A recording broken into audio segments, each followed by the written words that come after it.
Well, welcome everyone. I am Ashley Skalski, the 2021 OC YPN Chair. Thanks so much for being here for the Art of Reaction. So last year, our YPN family felt that examining how we communicate with each other would help add value to our lives, especially during a time of advocacy and when hope and positive change were necessary and still are necessary. In 2021, we want to continue the conversation with a few more communication experts that we have here today. Our panelists are industry leaders and would not be in the roles that they're in if they weren't solid communicators. So we're very grateful for their time and their knowledge today. Before we proceed, I would like to introduce my fellow YPN member, Andrew Lynn, and he is my co-moderator today for this event. Thank you, Andrew. I'd also like to thank our OCR team, our wonderful CEO, Dave Stefanides, our board of director president, Lori Namazi, and our wonderful liaison, Zippy McDougall, for putting this all together and just supporting this event as we continue to have these hard conversations.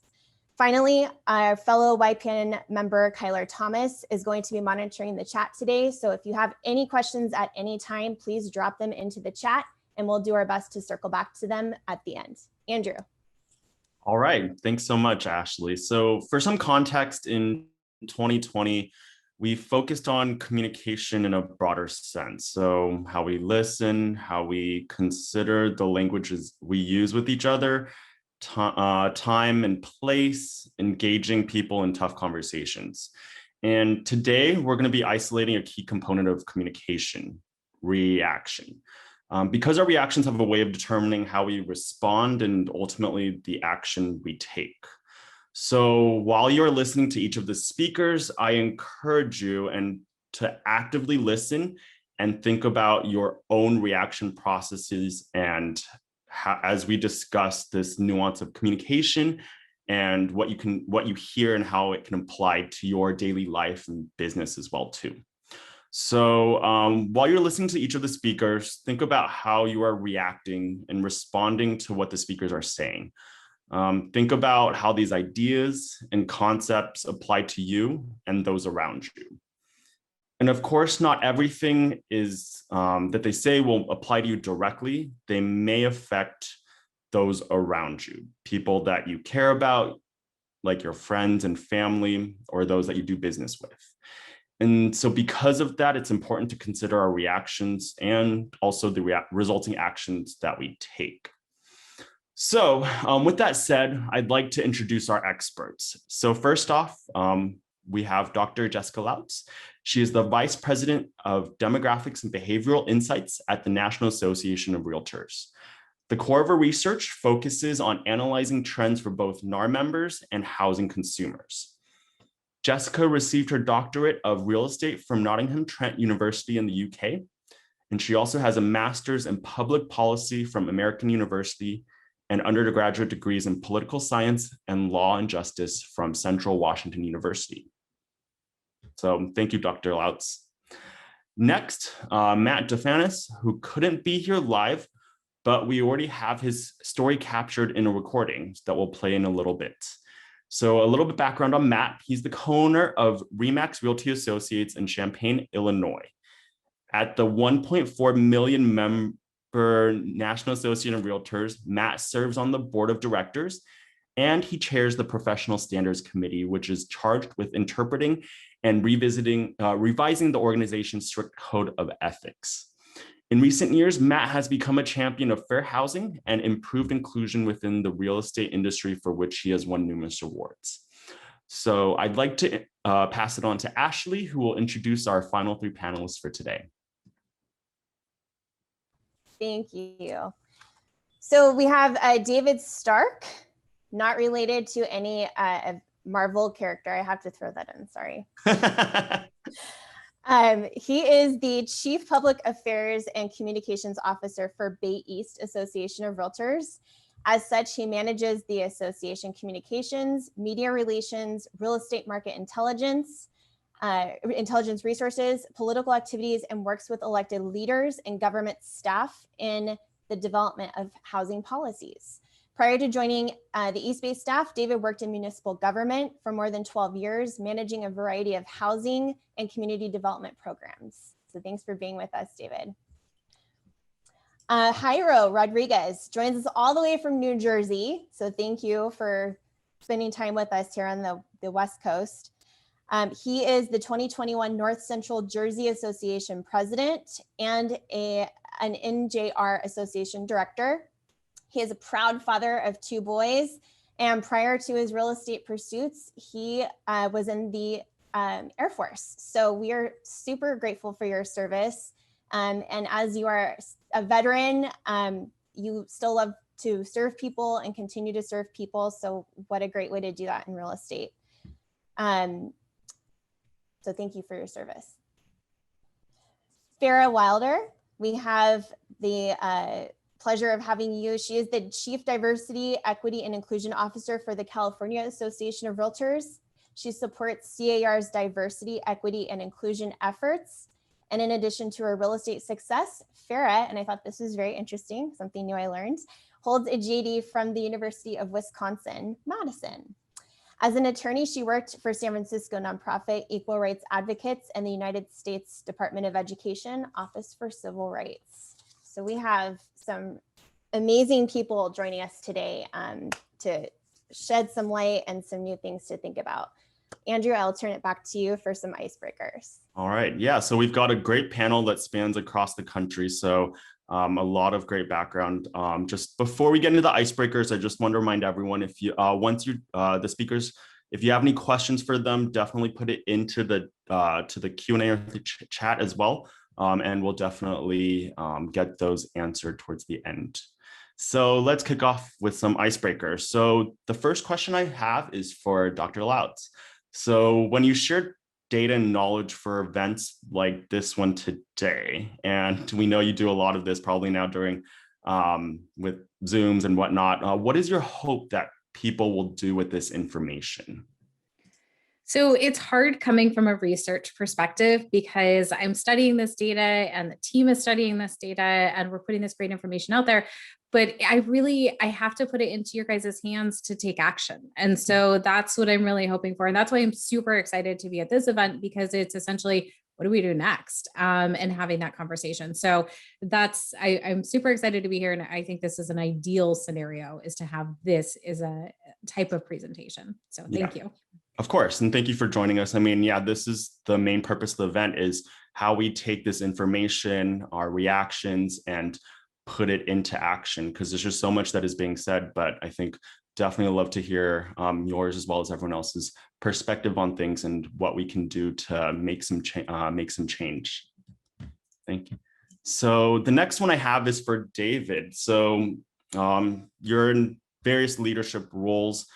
How has your voice changed over time, and possibly in the different leadership roles that you take? Well, good morning, and thanks for the opportunity to share my perspective. And I'm not a realtor, although I worked for about 6,000 realtors. And this is an interesting question about voices. I was hired by Bay East in 2005 to speak, either to speak on behalf of the association, whether in an advocacy role or working with the media. And many years later, I still do a lot of speaking. However, my voice definitely follows my ears, my eyes, and my brain. And when it comes to my daily job or the leadership roles I've had, either in the realtor world or in the community, serving on commissions and boards, my voice now definitely comes last. And part of that is what I've learned working with real estate professionals more than 15 years. One of the lessons is that the real estate professionals who thrive are the ones who work really, really hard. And part of working hard is being able to pivot. It's being able to reinvent, to adapt, be willing to change, and being enthusiastic about changing. And the key to pivoting and pivoting successfully is listening. Changing, adapting new business practices, new tech, whatever. Making those changes because everyone else is doing it, or you think it's a good idea to change and pivot, may not necessarily lead to success. Change is a lot more powerful if it's informed. And listening is a powerful way to be informed. And to bring this back to what we're going to be talking about today, understanding diversity, equity, inclusion, to me, is the next great pivot opportunity for real estate professionals and humanity in general. And how we engage in that pivot, how we approach these DEI issues, to me, listening is going to be at the core of that. Yeah, that's very powerful. And that's a really great point. And so I encourage everyone who's listening, whether live or on the recording, definitely actively listen and hear what the presenters and panelists are saying. And so that way we can make better change, as you mentioned, David. Perfect. Thank you for that. So the next I have is for Jairo. So what broader communication tactics overlap from when you served in the Air Force and now as a real estate professional industry leader? It seems like it's an interesting transition that you made. Yeah, sure. And a lot of the things that I learned from the military have been beneficial for me in the real estate industry. And I have to touch upon what David mentioned, because I think listening is extremely important. I think we all know that, but also it's listening to really understand, right? Having that open mindset. One thing in the military that many people know, it's all about teamwork, right? So, and able to have that cohesive team to work as one, you have to be able to listen to understand where everyone's at and be on the same page. Another thing I'd like to talk about in the military that I remember and it stuck to me, and I guess on the flip side of that, when you're communicating, we use what's called the 3 C's: clear, concise, and correct. You want to be clear, you want to have your information set and solid, so that in essence, again, everyone's on the same page. That's a good one. I mean, I usually like things in 3s and also keep it simple, to easy to remember: clear, concise, and correct. So that's a very good one. Thank you for that. And then the last question I have is for Farah. So in the last year, there's been a lot that has been going on in real estate and the world. So how have you been challenged as a leader and educator of DEI? Because it's been, I think, on pretty much everyone's mind. Thanks for that question. I mean, there's a lot of challenges here. And before I answer, I just want to thank you for having me. And also, I want to just mention that even though I was an attorney before and there was a lot of focus on that in my bio, I am very proud of my 13 years as a realtor. And that's how I connected with this wonderful community. And just I'm grateful for that experience and actually learned quite a bit, about some of the things that I now do, even though, of course, the lawyer training is rolling around in there somewhere, but lots of lessons there. And so I'm going on my first year, September 1st, as in this role as the Chief Diversity, Equity, and Inclusion Officer. And yeah, I feel like it's been like going back to grad school. And sometimes I think I should, but here we are. So as far as, some of the things we're going to talk about are the solutions that we might propose to racial disparities in home ownership. That's something that we are, really, really grappling with. And there's still so much stereotypical thinking that happens that I think distinguishes the housing challenges that we're seeing for people of color right now from the housing challenges that, when the government was looking at the housing challenges around the New Deal era or World War II, you had a housing shortage, you had a need for housing and a desire to create homeownership. At that time, the government created a whole entire new financing system. That's when the GSEs came about and funded developers. And that was a huge endeavor. I mean, it was no small task, but there was a solution and it came to fruition. They gave low down payment and no down payment loans, particularly to veterans, to help shepherd in this, group of, at the time, overwhelmingly white people into homeownership. And now we're seeing a housing crisis that is impacting quite a few more people of color. And you're seeing that folks are really grappling with how do we solve this issue?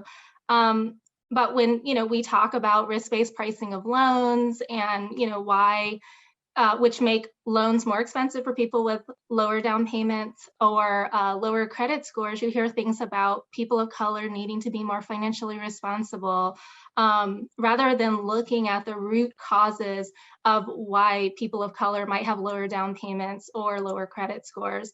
And so I think that overcoming conventional wisdom that people might have that they're kind of falling back on, and getting over deeply rooted biases and stereotypes, and having people shift into a place where they can see people of color as capable, intelligent, deserving of leadership roles, and as deserving of homeownership and wealth as they are.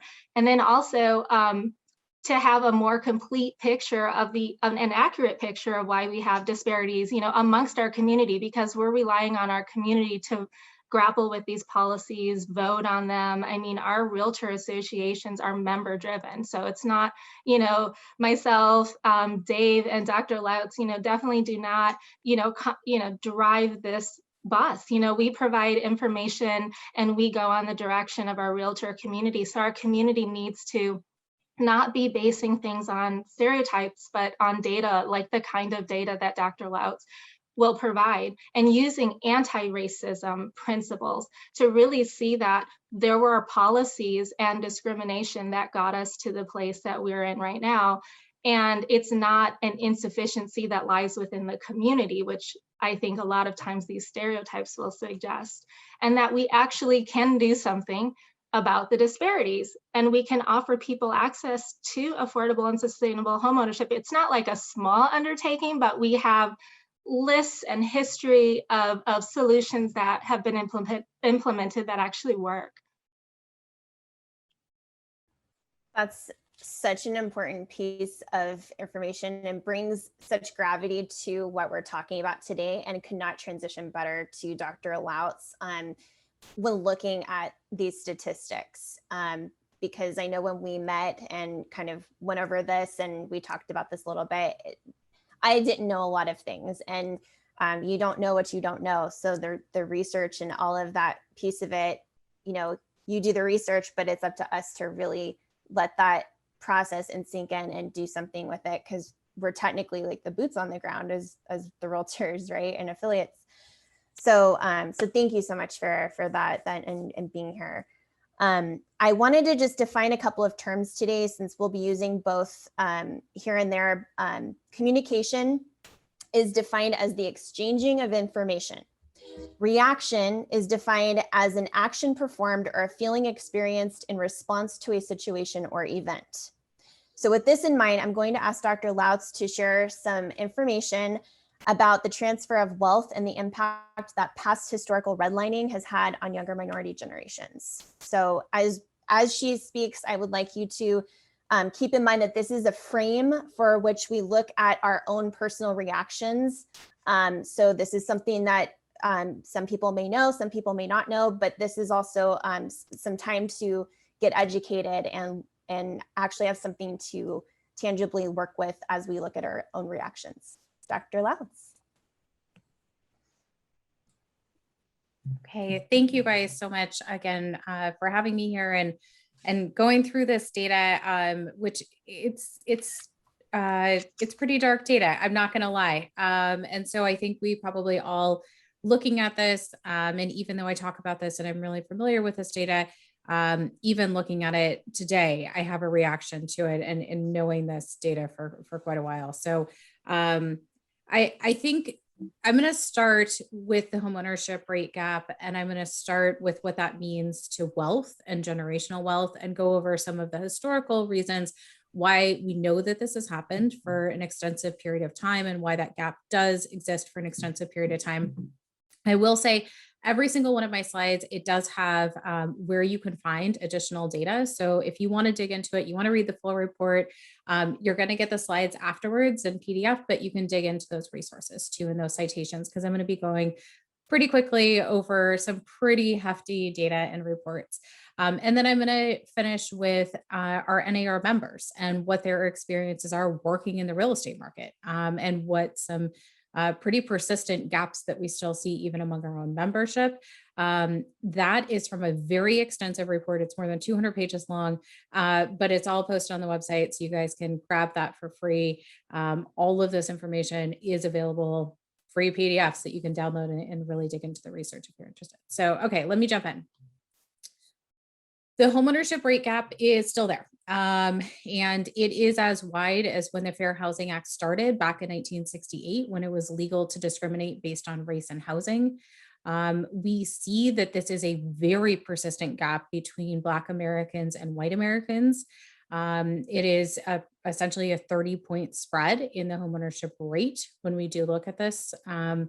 What we have seen is that in the recent couple of years, we have seen that Hispanic and Latino Americans, their homeownership rate has started to rebound since the drop off that we did see during the bust years. And there's a lot of reasons behind all of the statements that I'm saying here. And I know I'm glossing quickly, but I want to show you some state level data, and then I'm going to go into some academic research on this as well. So you guys are in, y'all are in California. So when we look at the homeownership rate in California for whites, what we do see is it's at 59%. It is lower than what we do see on a national scale when we do look at the homeownership rate. It's very expensive. Obviously, that is an understatement to purchase a home in California. So we see that that really has impacted the homeownership rate in California. But one of the other things that we do know is that California is an incredibly diverse state, racially, ethnically. And so that does impact the homeownership rate overall as well, because we know that minorities have lower homeownership rates than white Californians, white Americans. So if we look at, and this is just the Black homeownership rate, but this report, the snapshot of race and housing, we did this report in the spring, and it actually does go through every single race within the report. So if you want to dig in, I'm showing the Black and white gap because it is the most pronounced gap when we do look at this. So looking at the homeownership rate for Black Californians, what we do see is that the homeownership rate is just 36%. Now, that's not the lowest that we do see for all states, but that gap is pretty persistent. The lowest homeownership rate that we do see is in North Dakota, where just 5% of North Dakotans who are Black African-American own homes. And this is an apples to apples comparison. There's been some questions on this report about, well, if we have a larger population of Black individuals in some states, perhaps that impacts the homeownership rate. So Maryland, there is a higher share of Black individuals within the state of Maryland in comparison to North Dakota, for instance. But unfortunately, what we are looking at here is an apples to apples comparison. If you take 100 folks in North Dakota and you take 100 folks in Maryland, you're talking about a percentage share. So when we look at California, we do see that that gap is persistent. The spread is not as wide as what we do see on the national scale, because we see the white homeownership rate is lower as well. That being said, it is quite the persistent gap when we do look at that. So I want to go into some of the academic literature on race and housing, talking about why that gap exists. We know that during the boom period, that Black African Americans and Hispanic Latino Americans were actually targeted for faulty loan products. There was absolutely predatory lending that happened, even though those individuals qualified for conventional loan products. They were targeted for balloon payment loans, zero interest loans, and really put into these products that led to a higher, double the share actually, of defaults on those mortgages during the bust period. What we do see is there were stricter lending standards. That happens even today when we look at those who have qualified for mortgages, and I'll show you some of our own data that we have on this as well. But using HMDA data that's out there, these two researchers have recently updated this as well to working paper, and they show that this is persistent today as well, that even with the same FICO score, the same debt to income ratio, the same income, you still see that there are stricter lending standards for Black African-American borrowers and Hispanic Latino borrowers. We also know that Black African-Americans are half as likely to apply for a mortgage, but they're 2 times as likely to be rejected from a mortgage. So again, seeing these persistent structural issues within just applications of mortgages and then rejections of mortgages. Something that I think it's important to note too is that much of this process has become automated and it's gone online. And so it's not necessarily you're personally calling someone and they're not taking your call or rejecting you from that process. Some of this is an automated process. And so there's a big question out there about big data and how this is feeding into this as well. And then we know that there's just some basic credit barriers. And Farah did talk about that. And I'll go into some of the data that we've collected recently as well on this. And then to look at some other problems here that we see that are systemic and historical, there is a missing family wealth transfer. We know that homeownership is the #1 way that Americans build wealth in this country. It is our net worth, it is our savings. We're traditionally bad savers, and so our net worth is really in our home. And so when you have generations of individuals who have lost their home or who've never were given the opportunity, were able to enter the housing market, we know that there is a lost wealth transfer through down payments that could be passed on as a gift to future generations. But we also know there's a lost knowledge transfer. You can't go to mom and dad and ask them about homeownership if mom and dad are renters. You're just going to lose that knowledge base that may have been there for other families. The other thing that we know here, and this really does feed into homeownership, especially among first-time homebuyers, is college attendance and income, as well as student loan debt. All of these things are really, really big issues. When we look at student loan debt, what we do see is that for Black individuals who have graduated from college, have that 4-year degree, didn't drop out, they have obtained that 4-year degree, they actually owe nearly double in their student loan debt compared to white graduates just 4 years after graduation. Now, some of that is because they took on more student loan debt, and some of that has to do with opportunity to get scholarships, opportunity to go to the best schools. And we do see that this leads into further issues down the road, but it also leads into income differences post-graduation as well, opportunities for jobs that perhaps these Black African Americans have lost out on in comparison to their white counterparts. Lots of historic issues. These lead into a lower homeownership rate though, because you have lower buying power once you take on that student loan debt and the ability to pay that off as well. So there's tons of academic research out there on this. Oh, and then lower headship rates. What we do find is that we find doubling up of families at higher rates for minority families overall than what we do see for white Caucasian families. And that headship rate just means a lower homeownership rate as well. All right, so let's go into some of the data that we collected in the last year of successful home buyers. I think this is really important because we're looking at successful home buyers who did successfully purchase a home, and they are very recent home buyers. Looking at just the hurdles that these home buyers have to overcome to be able to enter homeownership, what we do see is that similar to the academic research that's out there, it is double the share of our Black African American home buyers who have student loan debt, and they actually have a higher dollar amount as well than white Caucasian home buyers. We also know that Black African American home buyers are more likely to have a single income household, and they're more likely to be had by a single female. Now, why that matters at the end of the day, because it really shouldn't matter, is because of housing affordability and just how quickly home prices have risen in the last few years and what that really means for buying and buying power.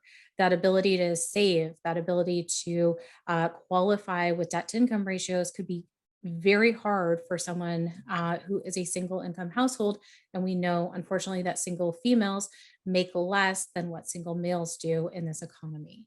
And so with those patterns of income, what we know is that that impacts home buying and just the ability to enter the home buying market. The other thing that we have seen is that for Black African American home buyers in the last year, 15% of them actually tapped their 401k or their retirement funds to take out that down payment, as opposed to perhaps having a past generational wealth from mom and dad, from another family member who can help with that down payment. In comparison to white home buyers, just 5% did tap their 401k or their retirement to actually pay for their down payment. A larger share were relying on that down payment assistance from mom and dad.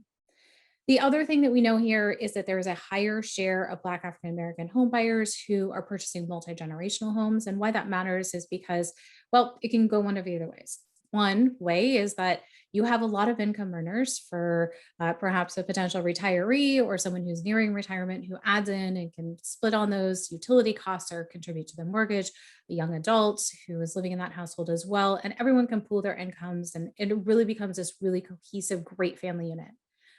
But unfortunately, the other way it can go is that perhaps that's a drain.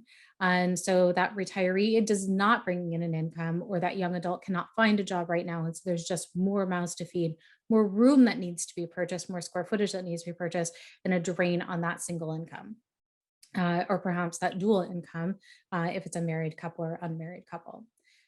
The other thing that we found in our own data is that we found the exact same results that we saw in the academic research that's out there, is that for even successful home buyers who continue to enter that process, did successfully obtain that mortgage, they have a denial rate for mortgages that's 2.5 times the rate of white Caucasian buyers.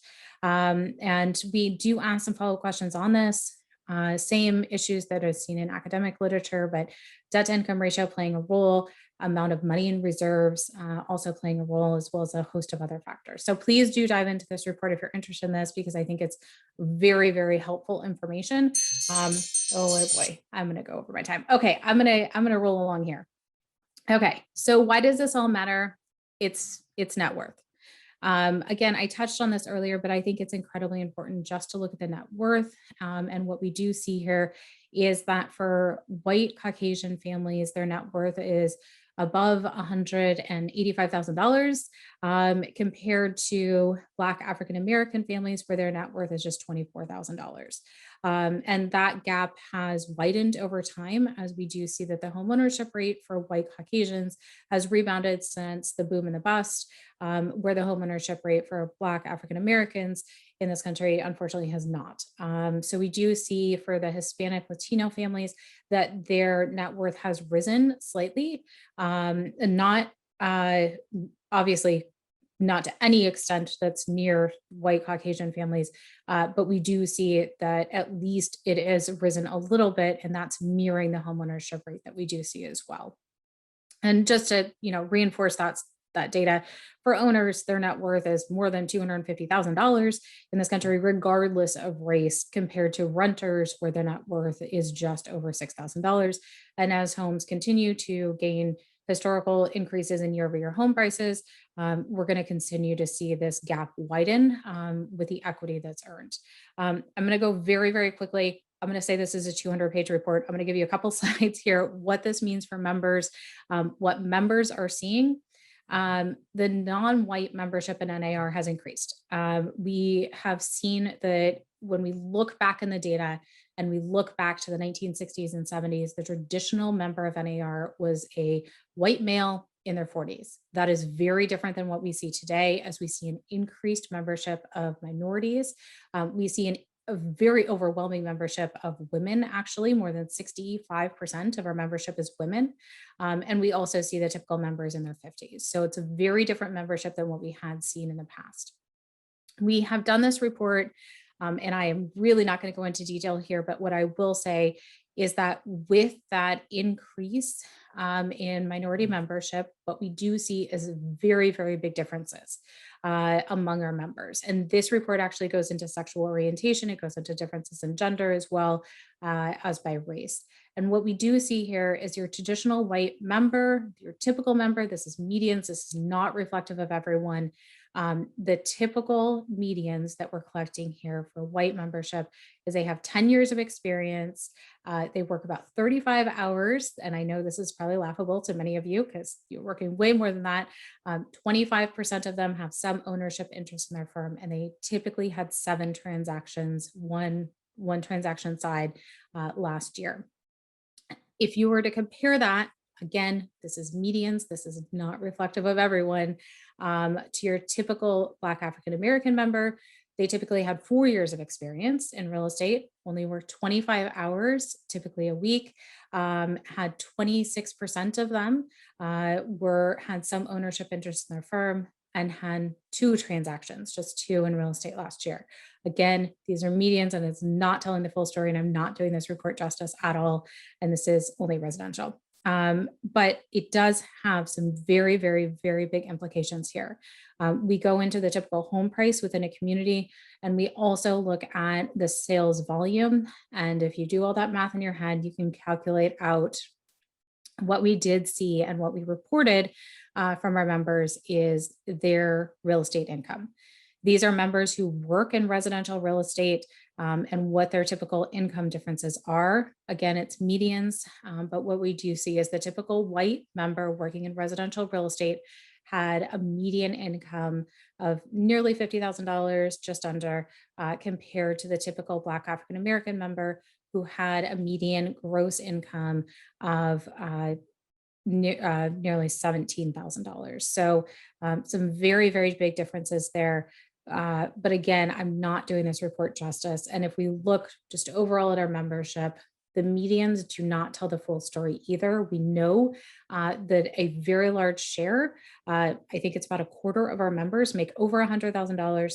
Well, about a quarter of our members make under $10,000 as a gross income. So there's some very big spreads there, but I am just giving this data. So I'm sure there's some reactions to it.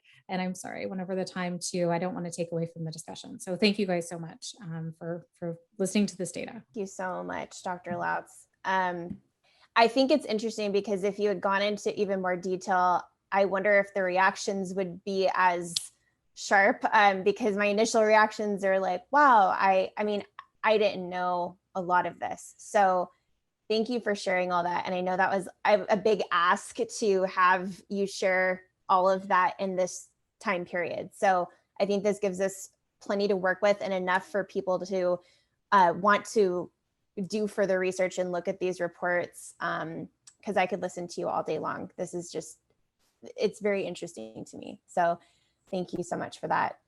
And Andrew, I think you're going to, yeah.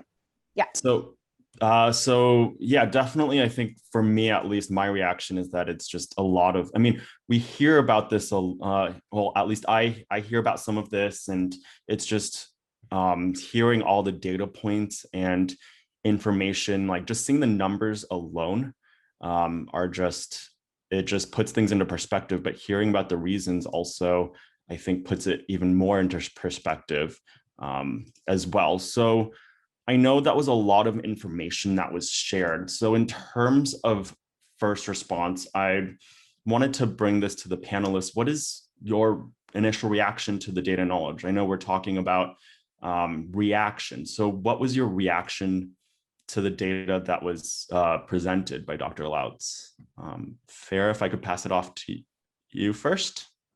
Sure. You know, the one thing that came up, I wrote a note down that said, you know, when Dr. Lautz mentioned the number of times that Black people or people of color were rejected, it was like 2 times as much or something like that. But then like half as many times accepted. And we also know that sometimes people, you know, Black people of the same qualifications are often rejected much more often than white people of the same qualifications. And I thought about the layers of trauma in there. And so, you know, again, and this is the interaction of data. And then of course, you know, you kind of think like there's this data and then what's going on behind the data, and you layer in history and you think, you know, we've had takings, and some of these takings we're just learning about. They've been obscured. Think of Tulsa. But if you look up ethnic cleansing in the United States on Wikipedia, which is not you know, the only source of data, but, you know, just an aggregate, you know, you can go there and then read books about it.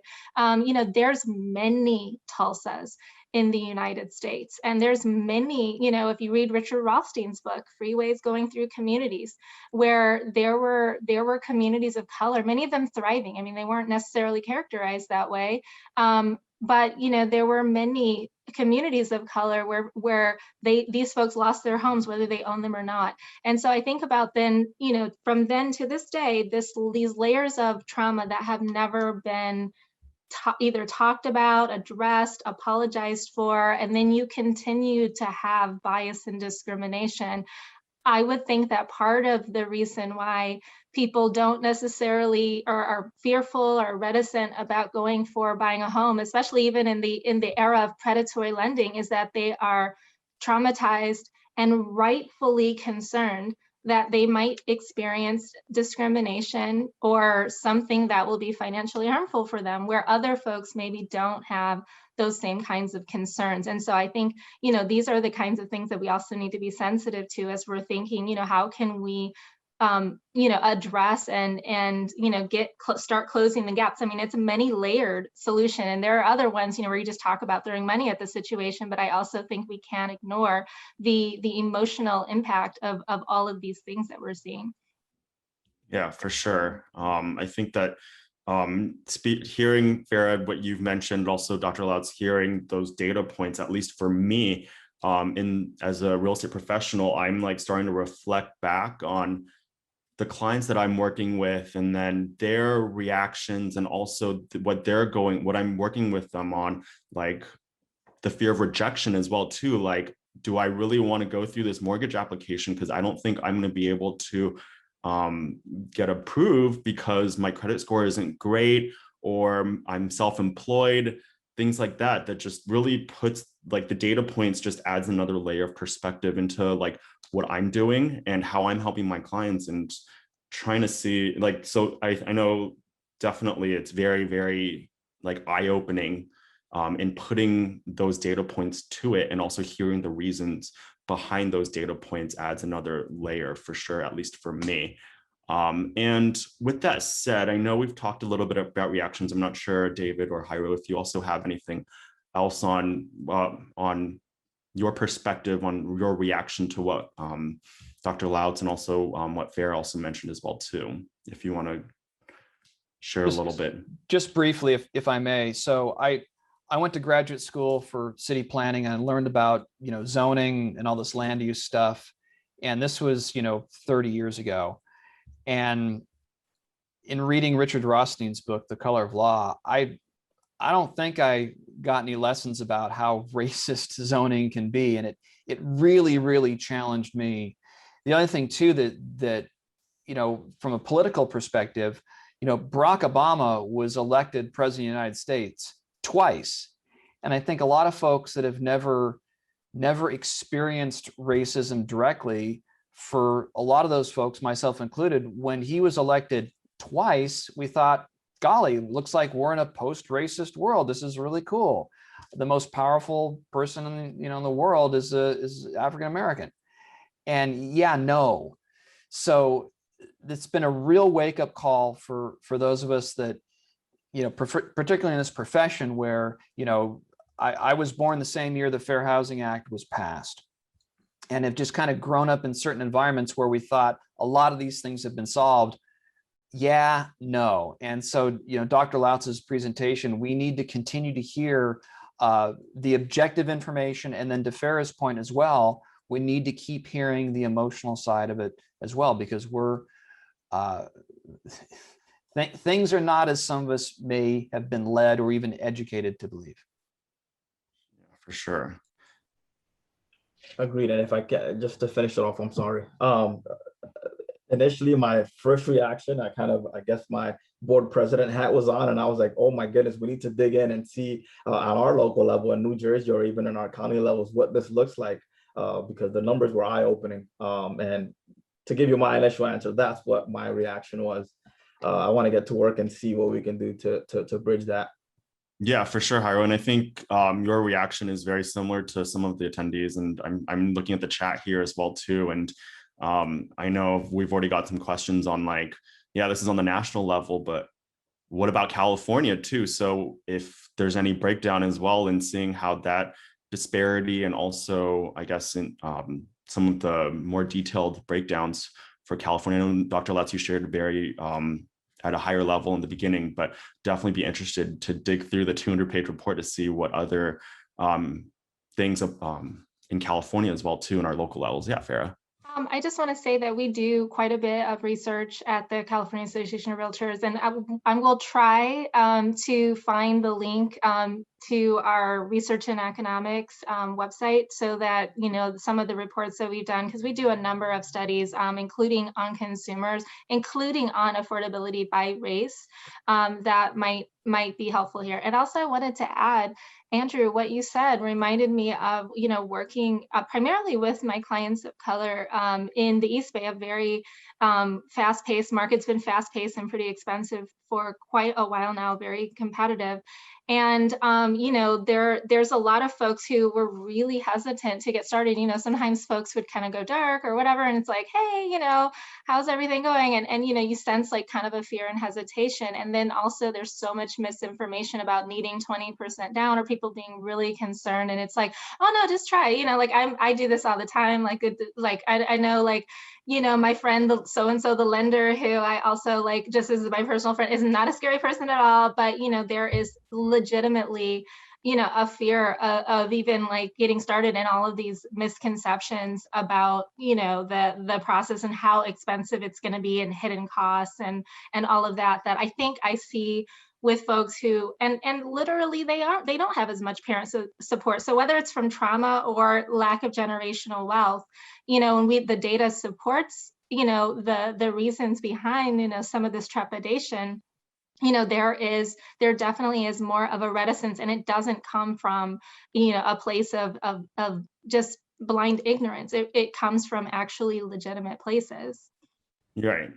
And for sure, and definitely seeing that today. And also, I think Jessica in the chat brings up a good point. This is not just historical data, like stuff that's happened in the last 30, 40 years. I mean, yes, a lot of what has happened in the last 30, 40 years has affected things, but the data that Dr. Lau's presented is today, like right now. These reports are just within this last year. So it's something that is very important, also something that's affecting us right now. And I think that's why we're having this conversation today and shedding some more light onto this and talking through this and figuring out what we can do to make some change in our parts of the in what we do as real estate professionals in this industry. So definitely, I appreciate you sharing your reactions and also talking through some of your experiences of what you've been seeing as well too. So I'd like to pass it back to Ashley to hear from our other speaker. Thank you, Andrew. And I do want to mention too, as David said, there's this emotional aspect to this. And I think that's why when we look at reaction, when you think about reaction, at least I think about emotion.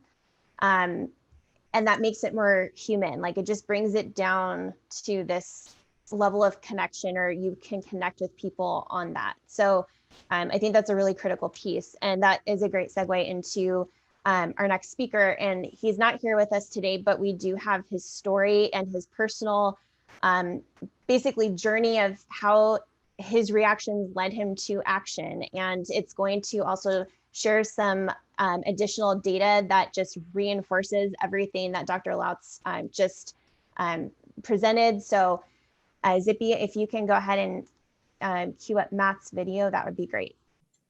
Hi, Orange County YPNers. I was so excited when Ashley invited me to join you all for today's event.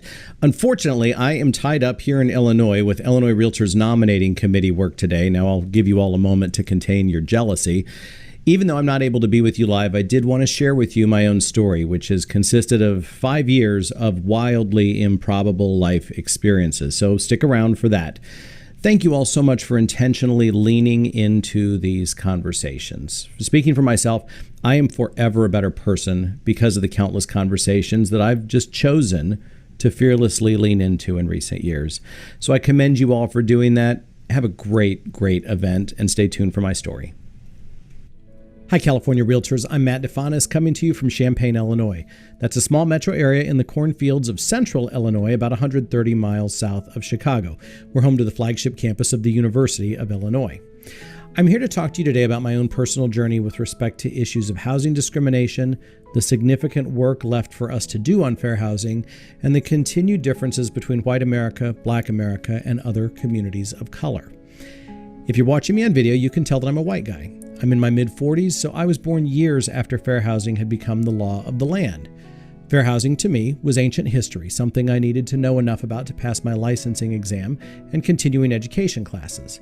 Sure, I was vaguely aware that there had been inequity in the past, but the Fair Housing Act was passed, the playing field had since been leveled, and the American dream of homeownership was available to anyone willing to work hard enough. Thanks to a highly improbable journey over the last few years, this is no longer my perspective, and that journey is what I'm here to share. I had the privilege of serving as the 2018 president of the Illinois Realtors, and while your state is much larger than mine, both our states are extremely diverse. When I started on the Illinois Realtors leadership team in 2016, issues of inclusion were nowhere on my radar. The board of directors was 100% white and overwhelmingly male in both 2016 and 2017. When I first landed at that board table, I didn't intrinsically recognize this as a problem. After all, to someone who looks like me, a table full of white people looks a lot like a family reunion. Two key factors led to my gradually becoming aware of the glaring lack of inclusion I had initially overlooked. The first was exposure to the history of housing discrimination, and the second factor was transformative friendships with industry leaders who don't look like me. Since my year as state president coincided with the 50-year anniversary of the Federal Fair Housing Act of 1968, the Illinois Realtors had planned for some commemorative activities. In 2017, this gave me my first exposure to the awful, shameful history of housing discrimination and the Realtors' role in it. Around that time, a project called Mapping Inequality digitized the infamous Homeowners Loan Corporation redlining maps, posting them in an interactive format in devastating full color. These were the maps, largely drawn by realtors and appraisers, that condemned entire neighborhoods largely based on the skin color of the residents. Even worse, the margin notes, again typically written by realtors and appraisers, often describe black residents in terms analogous to an infestation of rats. Utterly dehumanizing, and the realtors' fingerprints were all over it. I had the privilege of serving as the NAR 2020 Professional Standards Chair, so that's a 100-plus member committee that collectively serves as the keeper of the Code of Ethics. But for decades, early versions of the code contained a housing discrimination mandate. That is, realtors could be brought up on ethics charges and sanctioned if they failed to engage in housing discrimination. Former Article 34 stated a realtor should never be instrumental in introducing into a neighborhood members of any race or nationality whose presence will be clearly detrimental to property values. The last vestiges of that awful discriminatory language were not fully eradicated from the code until 1974. That is 6 years after fair housing had become the law of the land. Why so long? Because the realtors had fought strenuously against fair housing, going so far as to distribute forced housing kits. Forced housing is what they called it at the time, designed to equip state and local realtor leaders in combating fair housing proposals. The kit included such resources as a suggested publicity program, press releases, brochures, and get this, a civil rights program for moderates, i.e., how to oppose fair housing without sounding like a flaming racist. My continued efforts to learn this history have included the must-read book by Richard Rothstein, The Color of Law, A Forgotten History of How Our Government Segregated America. That book combines meticulous research with gut-wrenching anecdotes that detail the horrors of housing discrimination on individual people and families. I was initially consoled by the delusion that the awful history was now a thing of the past. I had also ensconced myself in a little bubble of smugness about my own home market. I mentioned earlier, my community is home to a Big Ten research university. Champaign-Urbana is extraordinarily diverse. This is the sort of place that couldn't possibly have housing discrimination. But that bubble burst one day in 2018 on the sidelines of a fair housing event where I had spoken in Chicago. A black female HUD attorney, someone literally in the fair housing business, introduced herself to me, having heard me say I was from Champaign. It turns out we went to the same high school. Her mom was a universally beloved guidance counselor, and I had even had some classes with her younger sister. Kimberly told me Champaign was where she experienced her first housing discrimination. She told me I don't sound black on the phone. So time after time, she would call to inquire about available rentals, and time after time, when a black woman showed up to see them, they were mysteriously not available. So I was confronted with the realization that housing discrimination happens everywhere and persists well into the era of supposedly fair housing. After some transformative friendships with brown and black colleagues had gotten me past my own blind spot, I'd started agitating for increased inclusion in the realtor organization. But that led to discovering more blind spots. It turns out there was a glass ceiling, which I had never seen, until I watched people I care about bounce off of it. While we had been claiming to want more inclusion for years, nearly all of my black colleagues have experienced showing up at a realtor event only to be the only black person in the room and to have no one speak to them. I became determined to engage in meaningful outreach aimed at improving diversity, equity, and inclusion. I didn't have a roadmap except for a sense of what had failed to work in the past. I decided the traditional idea of outreach rang hollow if we claimed to want more inclusion, to want to bring people who don't look like me to my table if I weren't willing to spend some time at their tables, if they would have me. To that end, I became meaningfully involved in all of the minority and multicultural real estate trade groups in my state, with a particular emphasis on outreach to the black community. In a relatively short period of time, I went from apprehensive at the prospect of being the only person in the room who looks like me to being totally accustomed to it. I won't ever know what it's like to sell real estate while black, but through these transformative friendships, black colleagues have given me a front row seat and have pulled back the curtain so I could at least get a good look at the persistent and appalling differences between white America and black America, the differences between selling real estate while white and selling real estate while black. Here are the most striking observations that have confronted me. The gap between black homeownership and white homeownership is today about the same as it was before the Fair Housing Act. Black colleagues typically have to work twice as hard for half the pay due to lower dollar and more complex transactions. Black colleagues tend to have diversified businesses out of necessity so they can cobble together a living by cobbling together brokerage, property management, construction, rehabbing, and development. My black colleagues have to be more flexible and resilient than anything I could have ever imagined from my own personal industry experience. Black wealth continues to lag far behind that of whites, largely reflecting the impact of that home ownership gap on net worth. And most of these disparities, even today, can be directly traced to the ongoing hangover effects of discriminatory housing policies of the past that have realtor fingerprints all over them. All this is to say that issues of fair housing remain as current for us today as ever. I hear lots of white colleagues who express frustration over a perception of being held responsible for the sins of people generations ago. And I'd like to share an analogy from another must-read book, Isabel Wilkerson's 2020 book, Cast: The Origins of Our Discontent. We in the developed world are like homeowners who inherited a house on a piece of land that is beautiful on the outside, but whose soil is unstable loam and rock, heaving and contracting over generations, cracks patched, but the deeper ruptures waved away for decades, centuries even. Many people may rightly say, I had nothing to do with how this all started. I have nothing to do with the sins of the past. My ancestors never attacked indigenous people, never owned slaves. And yes, not one of us was here when this house was built. Our immediate ancestors may have had nothing to do with it, but here we are, the current occupants of a property with stressed cracks and bowed walls and fissures built into the foundation. We are the heirs to whatever is right or wrong with it. We did not erect the uneven pillars or joists, but they are ours to deal with now. And any further deterioration is, in fact, on our hands. Unaddressed, the ruptures and diagonal cracks will not fix themselves. The toxins will not go away, but rather will spread, leach, and mutate as they already have. When people live in an old house, they come to adjust to the idiosyncrasies and outright dangers skulking in an old structure. They put buckets under a wet ceiling, prop up groaning floors, learn to step over that rotting wood tread in the staircase. The awkward becomes acceptable. The unacceptable becomes merely inconvenient. Live with it long enough, and the unthinkable becomes normal. Exposed over the generations, we learn to believe that the incomprehensible is the way that life is supposed to be. Again, those are the wise words of Isabel Wilkerson. Realtor colleagues, I've learned over the last few years that if you look like me, most of what I've described hides outside of our field of view. That means our own senses are telling us, erroneously, that we don't have a problem. My improbable recent life journeys have simultaneously broken my heart and inspired me. I now feel the weight of knowing I won't live long enough to see the damage inflicted by our industry fully undone. But it also motivates me to do all that I can to help repair that house that we have all inherited. Most of you will never have the chance to spend time in the places I've been.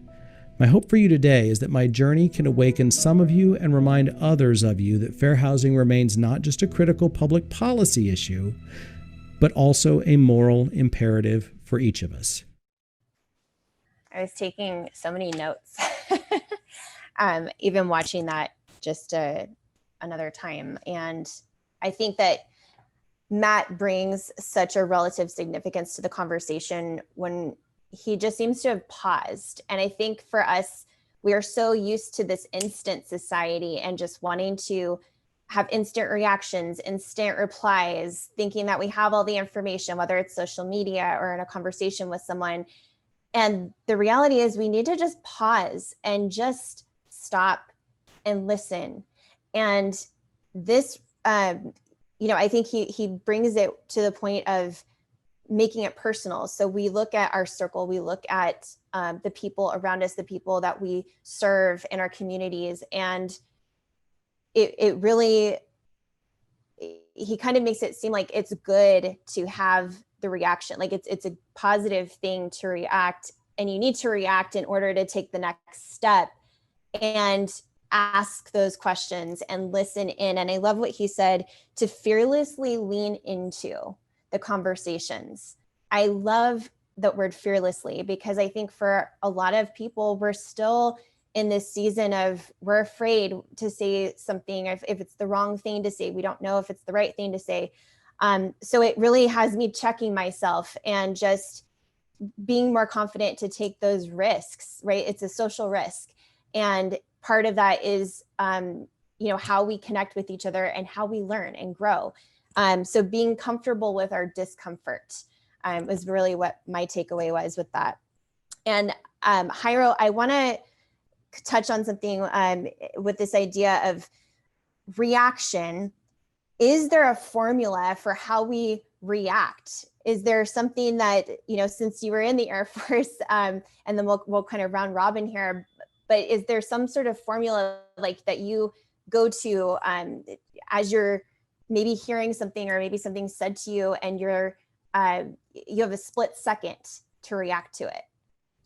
Talk to us. Yeah. So reaction is definitely an art form, and it's something that you have to kind of focus on and hone and work on time and time again. And I can say that pause that Matt and you also mentioned is extremely critical. If you want to talk about in the military, the pause may only be 1, 3, 5 seconds.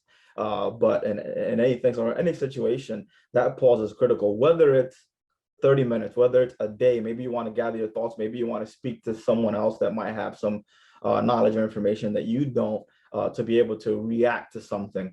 Because what happens, as I think it's in our natural being, that we oftentimes just react and don't realize that reaction can have a damaging effect, not only on you, but on the individual on the other side. So yeah, the pause is key. Thanks so much for that. And Farah, I saw you taking a lot of notes. I was just writing right now. Well, I love what Jairo said, because I definitely think that, and this is something I'm working on, honestly. I definitely, my brain thinks really fast and I react. But I think that, for some of these things, because we're talking about addressing conventional wisdom and biases, and we all have them, and so even myself, and I think that sometimes on second thought, or even after our initial emotions with something calms down, we might approach it differently. And also what you said, Ashley, was really insightful about being okay with not being perfect. And I think we all have to give every single one grace. So we're in this space where we're engaging in these conversations. Many of us, we're all leaders. So since we're all here, if we're listening to this, we are engaging in a process where we are interested in and committed to change, whether within ourselves or within our communities.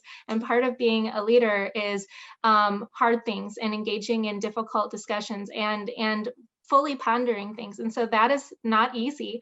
And so I think that, what I've been doing, because I now have in this role, which is different than my last role, is to respond to things, people who are asking a question, or maybe even upset sometimes about something that, you know, CAR has done. Sometimes it's just a question, what does this word you're using mean, or why are you doing this? And sometimes it's, I don't like that you're doing that. And I will take time with it too, you know, because, and also really understand that there's questions in there, and it's really about making sure that information is provided, you know, even though, you know, personally, sometimes it's difficult to hear someone criticize something that I may care about. And so I think for all of us, you know, wherever we're coming from, and I think that unfortunately, and people, we need to all remember this, that people of color often, you know, bear even a little bit more of the brunt of having grace with people sometimes, you know, because we hear oftentimes more things that are detrimental to us or stereotypical in a way that, you know, is impacting our real chances in life. And so, you know, to hear those things and to hear them so often, and so many of them being negative, is really hard. So I think, you know, for myself, because I can only speak for me, and I would hope that everyone gives each other the same courtesy, you know, I do try to kind of take that moment and take a step and really understand the other person and try to have thoughtful responses. Thank you, Farah. And David, and then Dr. Lautz, if you want to add anything to this. I love that he leveraged his professional connections and recognized and respected the experiences that others around him, and maybe in a sense folk that we've taken for granted or have almost been invisible. And, you know, as I referred, you know, he referred to the Fair Housing Act as well and thought, oh, this has all been solved. Yeah, no. And the thing that's sort of, you know, encouraging and easy about what he shared is that, particularly for real estate professionals, particularly for those in California and in diverse areas, the resources are right there. Those experiences, whether it's the data or the shared experiences, the lived experiences, they're right there. They're with people that we're interacting with on a daily basis, and just taking that, you know, that leaning in. To define what leaning in means, it's simply just reaching out to folks that may not look like you or have had different experiences, and starting the conversation. This is a very, very challenging topic, and it's also very easy to start down a path and just opening your eyes to those that are around you that you may know already, and digging a little bit deeper into those relationships.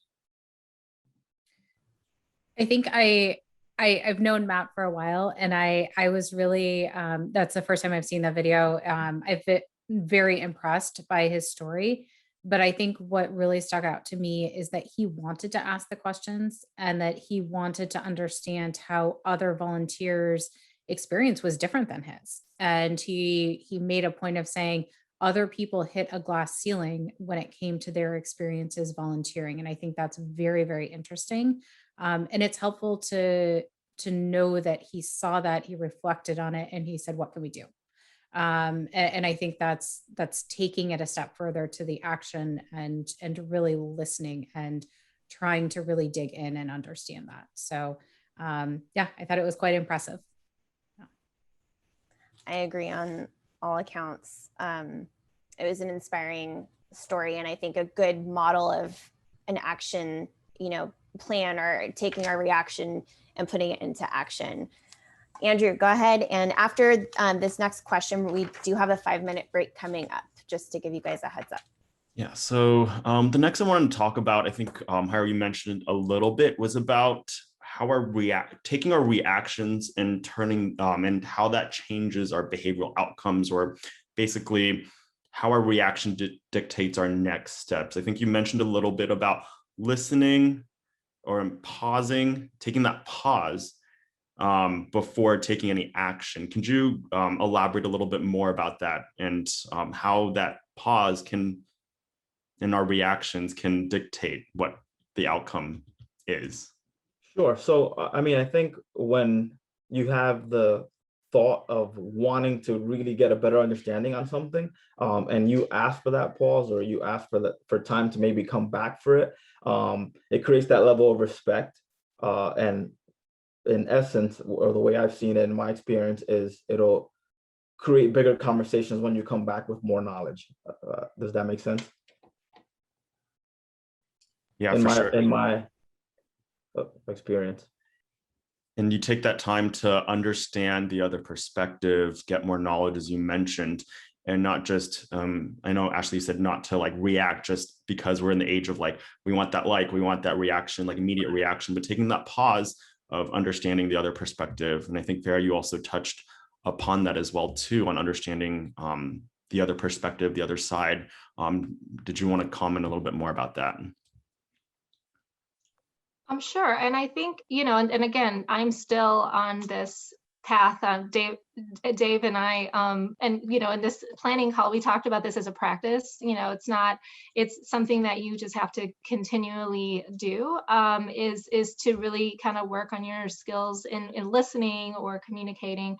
And, I keep going back to the bigger picture. What's the bigger goal? Is it, what I'm upset about here? Is it personal, and really is the goal, especially if we're, in a community where we're grappling with solutions, does every single slight or every single offense, need to be exactly responded to in the moment? And, of course, that sometimes feels really, really good. Sometimes you're just like, oh, I need to tell them this thing right now.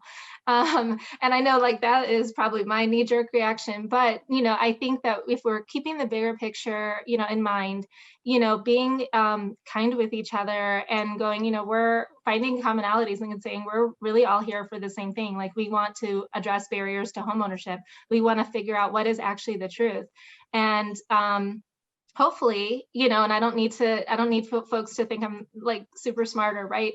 Even though like in my mind, I want them to, but like, actually that's really not the main goal. The main goal is to get us to a certain place as a group, and trying to figure out and think about whatever the response is going to be. I can't say what that would even look like, but based on whatever it is we're talking about, what gets us there, and how do we get there? And if it's a pause, and if it's some data, and if it's really understanding what that person's question is, then I think that is really the main point, because we're all here because we super care about these things. Yeah, for sure. Jairo, I think it seems like a light bulb went off. Yeah, no, it's just in initial conversation. I mean, that the experience that I was mentioning about, I'll just share very quickly. On the flip side, you may have somebody that may react a certain way, where it might take you back. Just share, I guess, a little bit of a personal story. I happen to be married to, my wife is white, and in recent events, I'm also an elected official in town. I guess full circle on what we mentioned earlier, where I think the question was to David, where how your voice has either grown or expanded within leadership roles, and my voice is expected to be spoken on certain topics. And in this instance, I did as I usually do, take a pause, and I wanted to kind of gather my information and my thoughts. And in that, somebody messaged me and said some, pretty damaging things about my wife and my family and things like that. But to me, it was, this is an opportunity to be able to come back now with the knowledge that I come with and share with the individual. And that's exactly what it was. We got back together. We were able to discuss the situation and all that. And then it was kind of a learning opportunity for both of us. So that's what I meant. We're taking that time to pause, and it's totally fine, however long it may take for you. Right. Yeah, David, do you have anything, or Dr. Lautz, if there's anything else you want to add on that? I think. All right, I think we're ready for our 5-minute break. So when we come back, we will dig a little deeper into this reaction. So enjoy your 5-minute break, and I will see everybody back here in 5 minutes. Okay, so we are going to continue our conversation here. And I would like to start this final segment off with Dave and this idea of active listening. So I think that would be a good kind of follow-up to what we were just talking about, and ultimately how that impacts and what that has to do with our response. Hi, welcome back, everybody. So as much as I'd like to get all philosophical about active listening and my history with it and all that stuff, and we can certainly do that but I'd prefer we do it in real life, maybe at a CAR meeting or an NAR meeting, maybe over a caffeinated or a distilled beverage. Farah, I think we're overdue to get together. If anybody wants to join us at a CAR and NAR meeting, let's make that happen. The philosophy, that's going to wait. I want to talk about some very practical stuff that you can do today. So to me, active listening, it's a combination of several things. First off is motivation. Understanding why you're in a conversation. Do you want to vent? Do you want to be smart? Do you want to be powerful? Do you want to manipulate someone? Do you want to convince someone? Do you want to close a sale? Or is your motivation, do you want to be empathetic? Do you want to console? Do you want to escape from whatever you're dealing with? Do you want to plan? Do you want to be energized, or do you want to be the energizer? Why are you here? Why are you in a conversation? And how is that motivation influencing how you're listening to the other person, how you're processing that information, and how you're speaking, how you're responding and participating in that conversation? And when we're talking about DEI issues, maybe your motivation is to prove, hey, I'm not a racist. I do X, Y, Z. I know 1, 2, 3 kinds of people. And that may be an example of what's referred to as virtue signaling, which is one of those terms that's evolved that's actually really complicating how we engage with DEI. It's virtue signaling, it's microaggressions. There are all these terms that have come up that just makes the issue more complicated. But that said, the concept of virtue signaling that really speaks to motivation, why you're engaging with someone in an issue. And that can apply to any conversation as well. So just recognizing that you may have a motivation or a bias when you're entering a conversation is a way to start becoming a more active listener. The next thing is mindfulness, being in the moment, which is really hard, especially with all these screens. By the way, mindfulness doesn't have to be something that you only work on when you're rocking the Lululemon or Prana in a studio with the heat jacked up to 150 degrees. And namaste, y'all. A very daily, down-to-earth example of mindfulness that applies to active listening is, are you ready to have a conversation?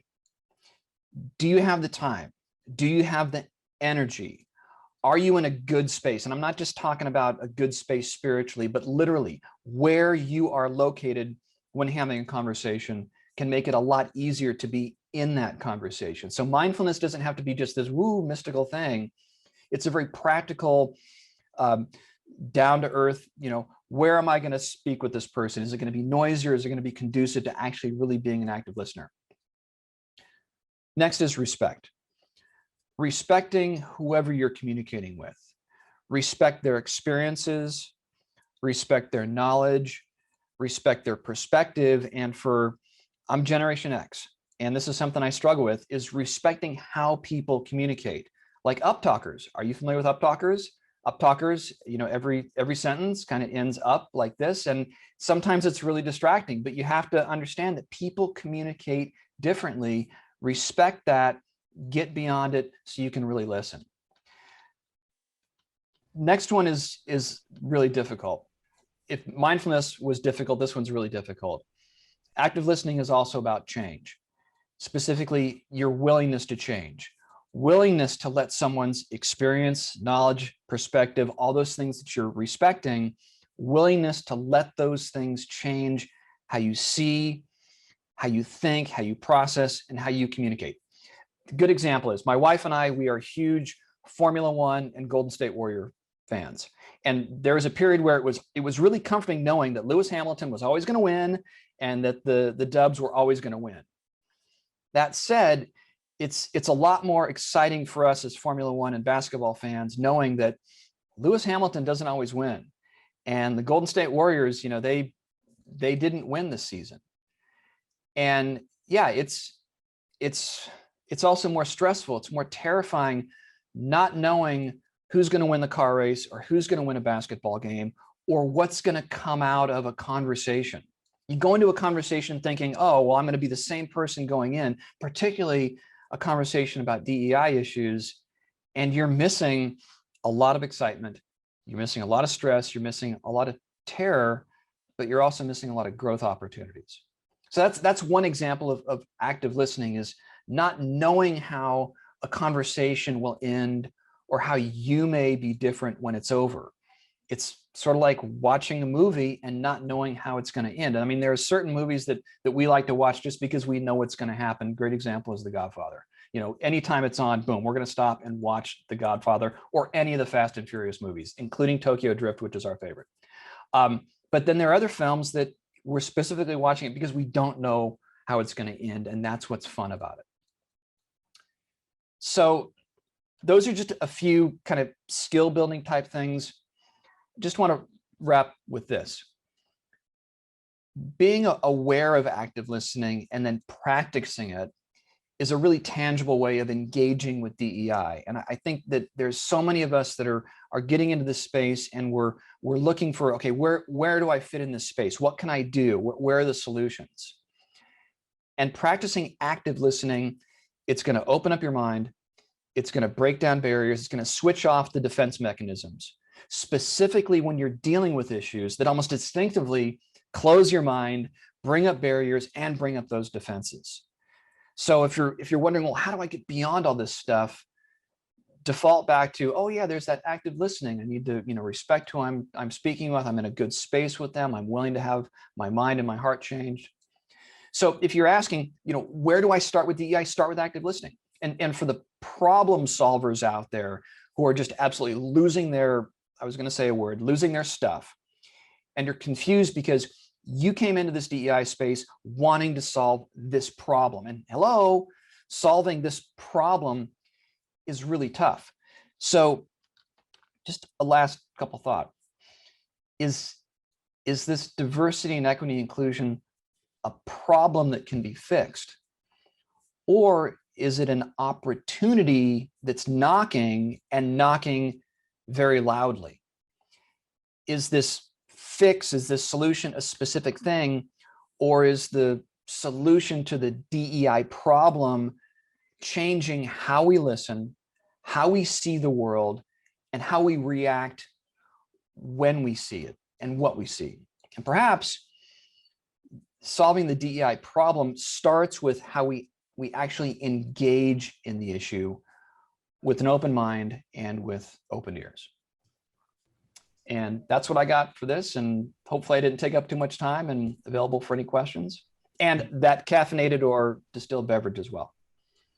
No, that was wonderful, David. And I think you kind of hit this nail on the head of this idea of active listening takes the attention or the focus off of us, ourselves, and puts it on the other person.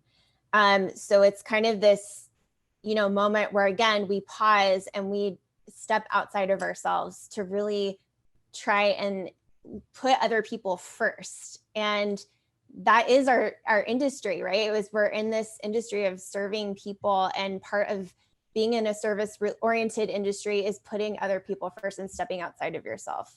So I just really appreciate that. And that was so much good practical application. Does anybody else want to chime in on any thoughts? I see wheels turning, so constantly.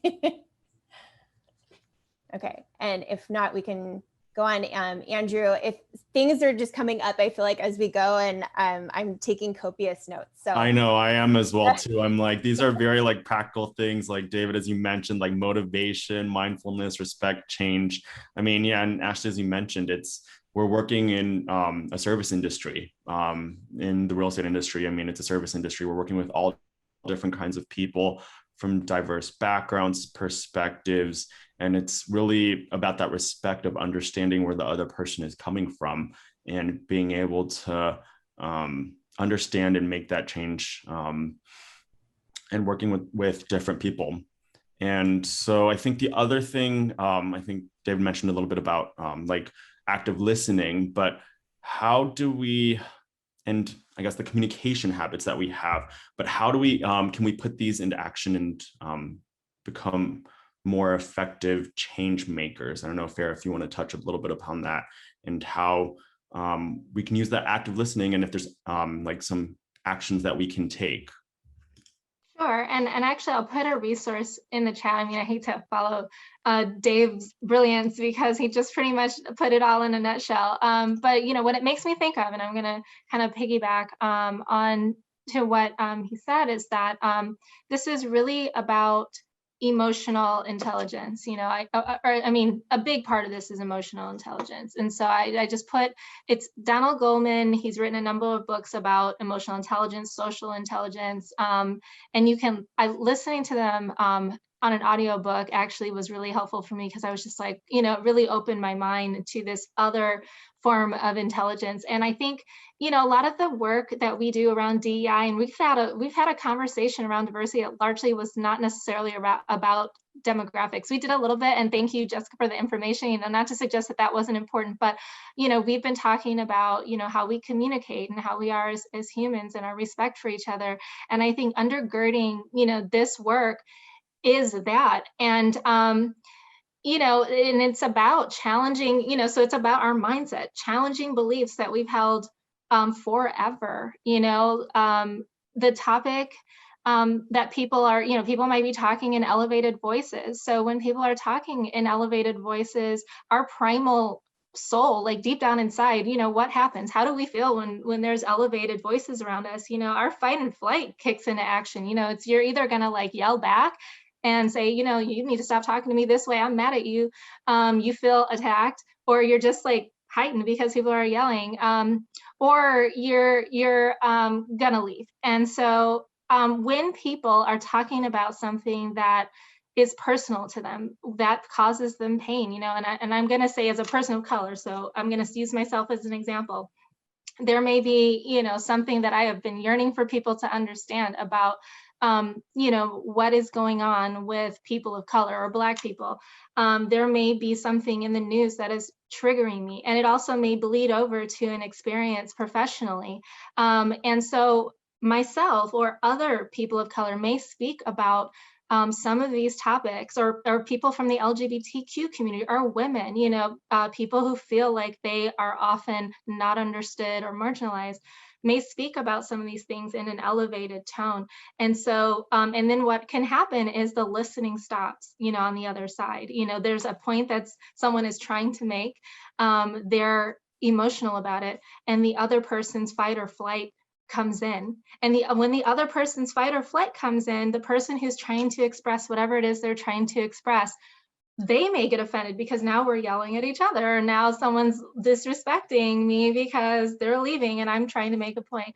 And so I say that to say that we have to be aware. So take yourself out of these situations and kind of see them as they're happening and think, okay, this person is yelling. And oftentimes I have been saying something, and sometimes I'm like this, and know too that a stereotype of Black women in particular is that when we say something directly, we are seen as angry.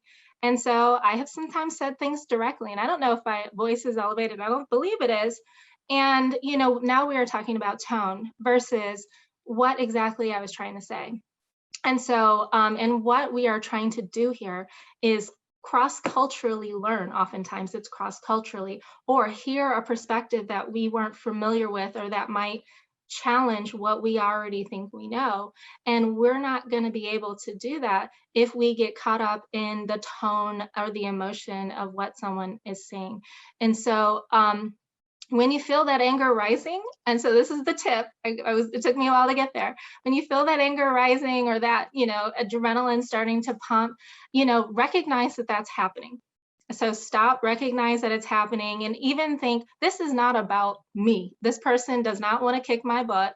They don't hate me. They're not trying to attack me. They're emotional about the topic they're talking about. And that probably means it's really important. So, kind of remember that it's not an attack and everybody's safe, and you're probably in a conference room or maybe even on a Zoom. They can't even kick your butt even if they wanted to. And just, kind of like, maybe even like kind of think of that, like be a little funny with it. This person can't kick my butt. We're fine. And then go, okay, so I'm going to hear what they're going to say. If you're on Zoom, you can even write down what they're saying. Think about what they're saying, put yourself in their shoes. If whatever they're saying is true, how would I feel? And then have that conversation from a place where you really realize that it's not a personal attack.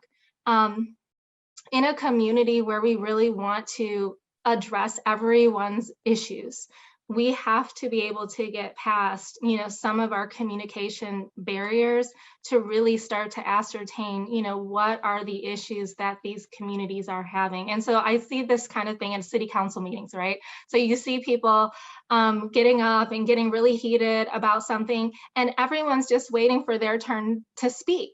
They're not they're waiting to make their point. Like, the people behind are not going to change what they're going to say because whatever it is that that person said was said.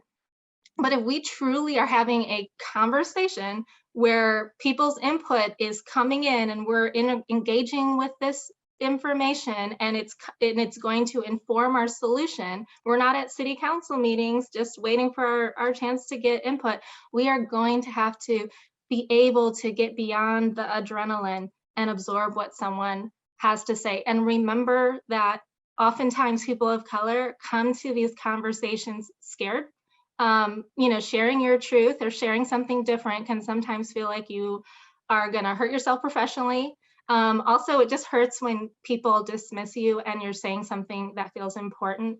They come traumatized if you see your people from your community getting killed or harassed or whatever it is on TV on a regular basis. This is traumatizing. It raises emotion. So even if we're having a conversation about homeownership, we're bringing, the fact that, things are difficult for certain groups in our society with us when we bring our points up.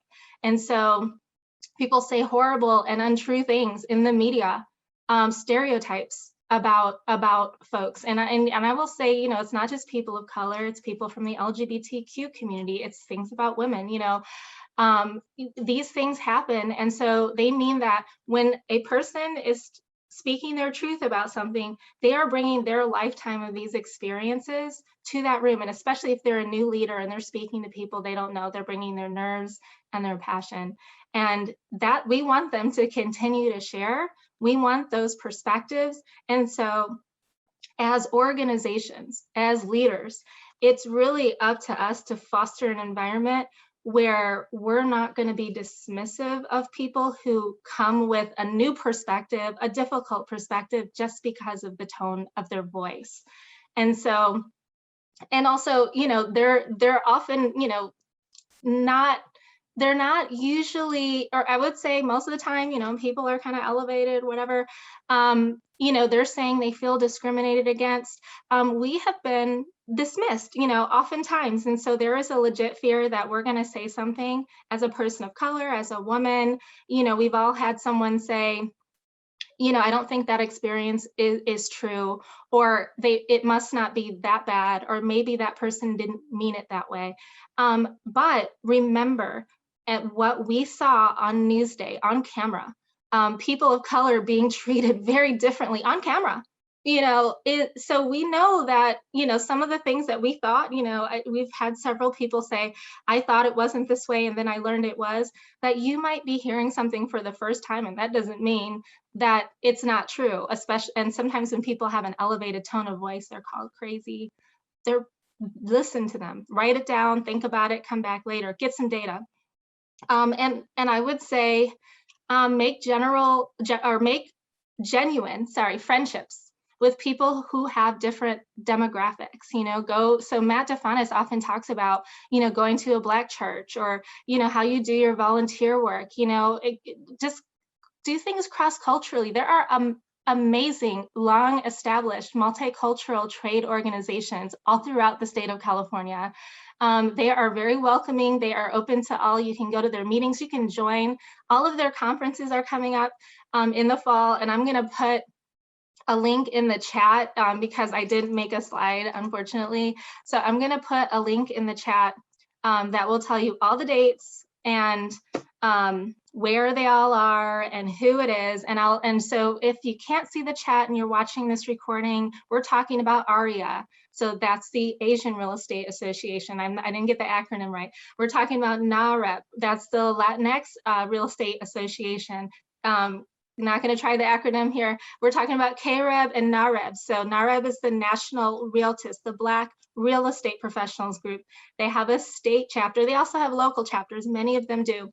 And then also the LGBTQ+ Alliance for Real Estate. They have a conference coming up as well. They're new and they're spreading around California. So seek out those groups because oftentimes they have like topics that are like good for everyone, like building your business. So, you know, and go to those and kind of really start to listen to some different experiences, practice that particular thing where, you know, this person's not going to kick my butt. They don't hate me. They're just elevated right at the moment. And, you know, kind of, and also we have these panels, and I know I've talked for long, but I want to say this one thing.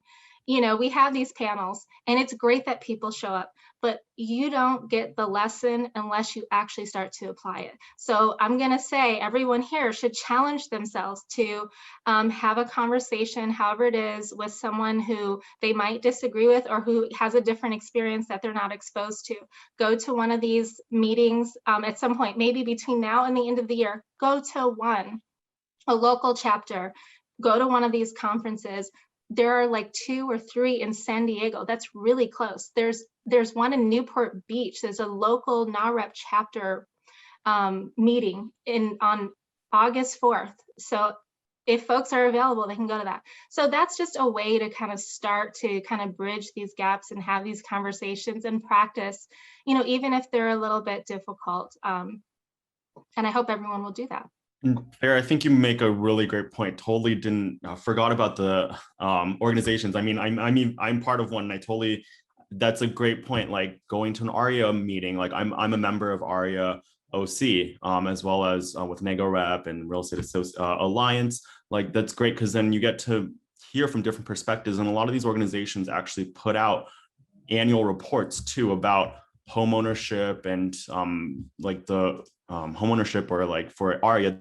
They put a State of Asia America report out year after year to show the trends, issues that affect this particular community. And you don't have to be Asian to go to these events and also hear about what's affecting those communities, because we are in a service industry. We're going to be working with a lot of different clients and different people that may be affecting us. So it also helps us to understand and also be able to support the people around us, whether it's other professionals or even clients as well too. So it kind of reminds me of the whole quote that you are who you hang out with, you know, and really being part of just making the effort to communicate or to become part of a community in the sense of coming there from wanting to support, right? And I like the idea of the word ally, you know, just to show up and be there for those communities. I think that's a really critical piece and step in our industry that we can definitely do. And I do want to get to our challenge question, and this is for everyone to this, and you can add on. It kind of blends nicely and actually with Andrew's question on how we turn these reactions into actions. Then we'll take some questions after. So again, if you have any questions, please drop them in our Q&A or the chat, and Kyler will bring those up at the end. So our challenge question has to do with language. And we know that language is the system through which we communicate. Sometimes when language evolves and becomes more widely used, a meaning of the word, the purpose can be lost because it's what you're supposed to say. And it becomes cliche. So DEI, diversity, equity, and inclusion, they're valued words, and if not even more so this past year. How do we make sure that we can keep the integrity of these words so that they have lasting meaning as we move from reaction to action? And just, you know, even Farah said the word genuine. How do we just preserve those special words or the language of DEI? Jairo, I kind of want to start with you, and then Dr. Lautz. Sure. Yeah. So you know what? We oftentimes believe that we know it all, or that we know how to deal with certain things, in particular with DEI.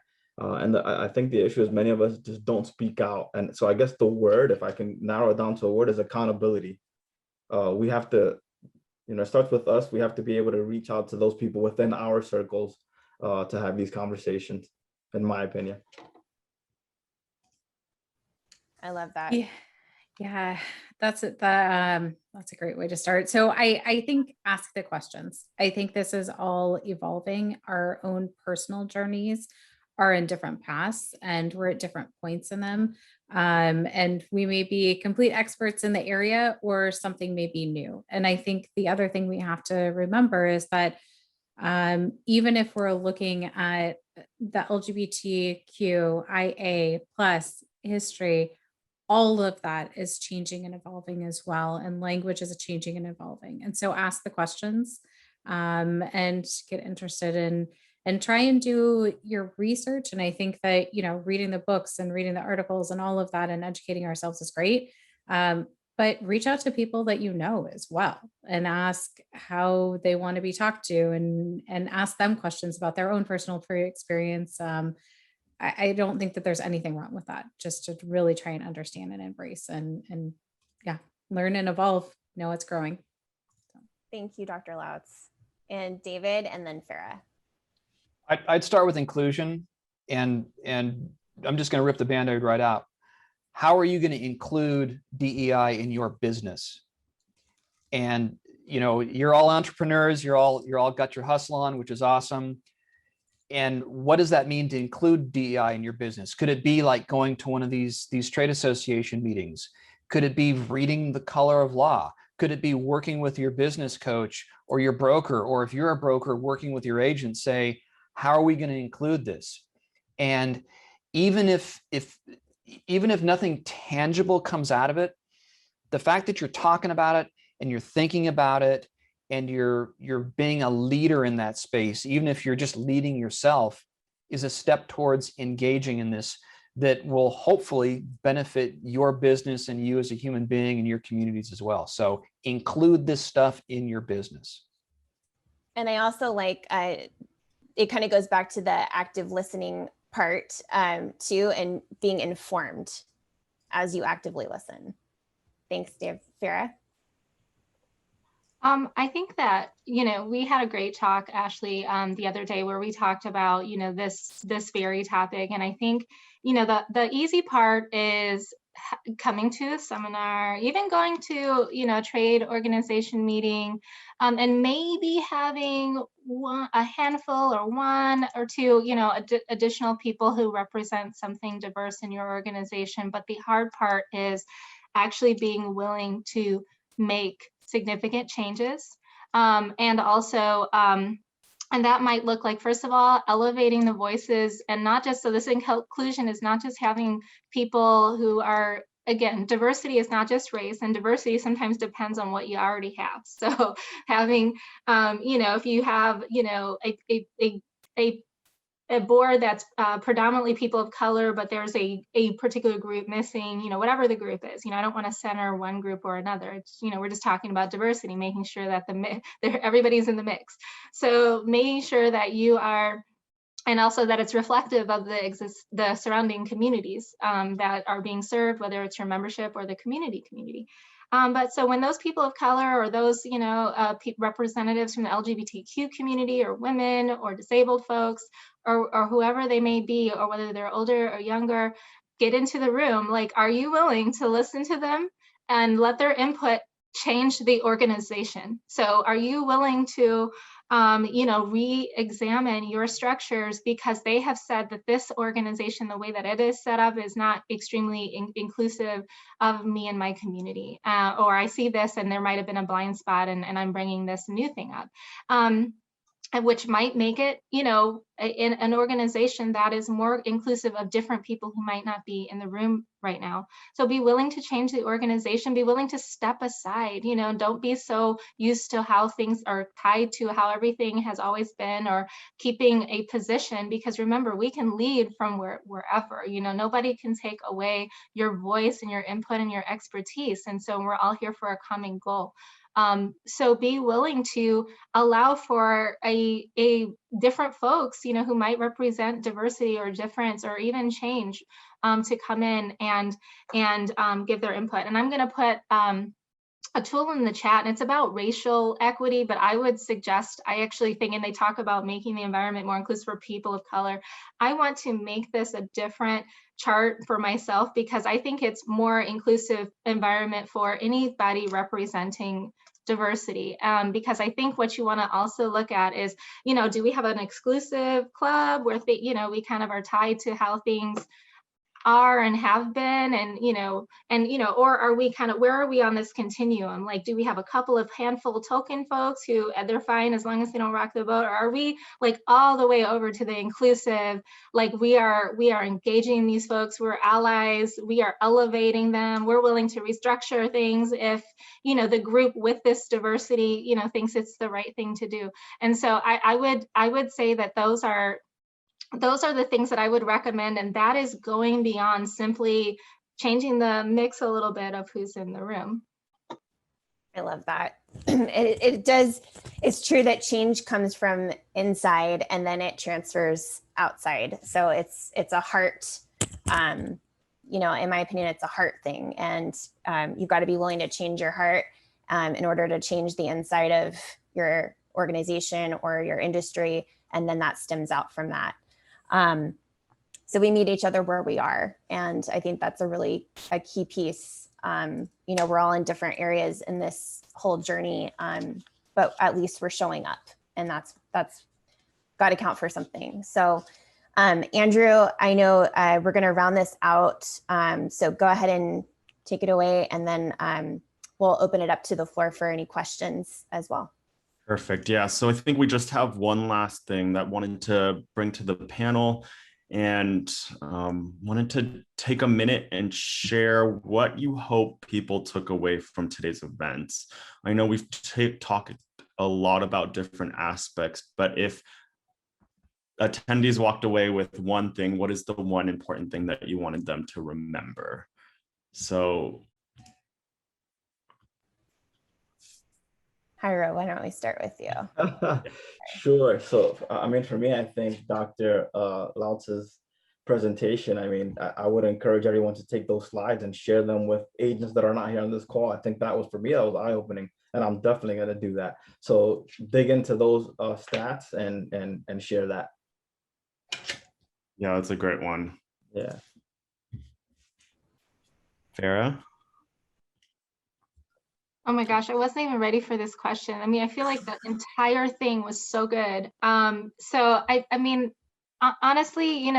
just kind of in your heart, be committed to doing this, and just kind of don't retreat back into the safe space of doing things always how you've always done them, and thinking what you already know is the right thing, and there's not going to be anything that's going to change it.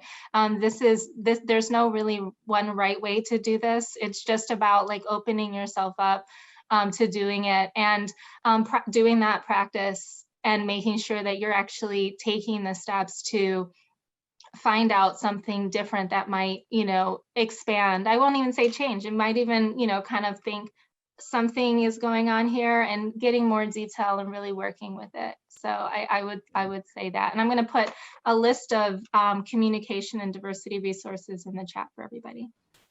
Thanks. Yeah, I know, Farah, when we were on our rehearsal, we also talked that it's not just something that happens overnight that you attend one of these sessions. It's something that's ongoing education, and also learning, and something that we have to put into practice every day. I think, David, you also mentioned that a little bit too, of the different practical and tactical things that we can do with active listening. So what's one thing that you wanted to, you would like people to do or take away from today's session? The DEI issue, it's like a race, it's like a game. We don't know who's going to win, and we need to be on the court, we need to be on the track, and we need to hopefully be leading the pack and leading the team, especially this community in particular. Be in the game. Don't just sit on the sidelines waiting to see what happens. Be in the game and changing the outcome, and hopefully an outcome for the better. Yeah, I love that. Sure. Dr. Lautz, close us out. I think, this has been just an incredible session, and I'm so blown away by everyone's information here. and just like practical tips of how to move forward and keep this in open dialogue and not just join the seminar and then walk away and then you go back to your regular business. So honestly, I have to give mad props to all the panelists here, just with all of their amazing resources that they gave. So thank you for letting me be part of it. Of course. I know I've already started like taking down notes and like putting books in my card, and I'm excited to dig into your report, Dr. Lautzen, your presentation, and digging through some of the reports to learn more. I know a lot of our the attendees have already asked for it too, so definitely we're going to be sharing this recording and presentation so that everyone can get more information and also start that reaction and action process. Yes, so, and we have, I think, Kyler, how many questions do we have? Right now we just have one. If anyone has a question, please feel free to leave it in the Q&A at the bottom of the screen. Are we ready for the questions? Sure, go ahead. Okay, awesome. In rounding out with these questions, the first one that we see is, I'd love to get the panelists' thoughts on the role of African-American agents and agents of color can play in helping bridge this gap. And also, how can we support these agents and empower them? And then lastly, how can we focus on equity and not just diversity? So if anyone feels comfortable in answering that one, it looks like a three-parter. Farah took herself off mute. I think Jairo is also like going to jump in there too. Then maybe we can tag team it. And that's a big question. And I know Shivangi, so like, hi Shivangi. And so glad that you're here. So I would say that, yes, absolutely. So this is, the thing about diversity, and, this isn't one of those panels where we try to convince people of the benefits of diversity, but, of course, having diverse agents, Black agents included, in our realtor community, in our offices, at our associations, allows for both the information about what is exactly going on in those communities. And I would say not every single Black person has the entire Black experience, but it's helpful, right? And the more, the better. And the more data that can be gleaned, whether it's surveys or having more of us involved, the better. And also, I would say that that understanding and coming from those communities can then allow, those agents to, sensitively, sometimes even, maybe with less bias. It's not to suggest that people are without bias, but, people from certain communities tend to have less bias about that community because they understand that community. That's, it's their environment if they actually come from it. So I would say that, that's another thing, it's not, and not to suggest that people have to work only with their own race, but it's just, that diversity allows for a greater level of sensitivity, understanding, and even within an office, the conversations between agents of different demographics can help foster a better understanding. And so that then goes to helping to bridge homeownership gaps, because you have agents who, are sensitive to the needs and able to serve these communities and get them over the hurdles of becoming a homeowner. Maybe in a more sensitive way, and even dispelling, some of the myths and from a potentially more trusted source, like, no, this lender actually, is giving you a standard rate, this is the process, this down payment assistance program is legit and amazing, and it will be, and it's going to be okay. And then how do we focus on equity, not just diversity? So I think, again, this is going beyond tokens, and we might have talked about it a little bit, but really, and equity is a controversial with some folks principle. It's part of my title. Some folks are like, why aren't we talking about equality? We're talking about equity. That is, unfair. But what I will say is that in the real estate community, we're used to using principles of equity, and all equity is looking at what each group or a community might need, and they're all different. So let's just think about seniors or veterans or people who are disabled, they are going to need different things sometimes, depending on the disability, but let's just think someone with a mobility impairment or a visual impairment, might need certain accommodations in their home or in their workplace or in their life.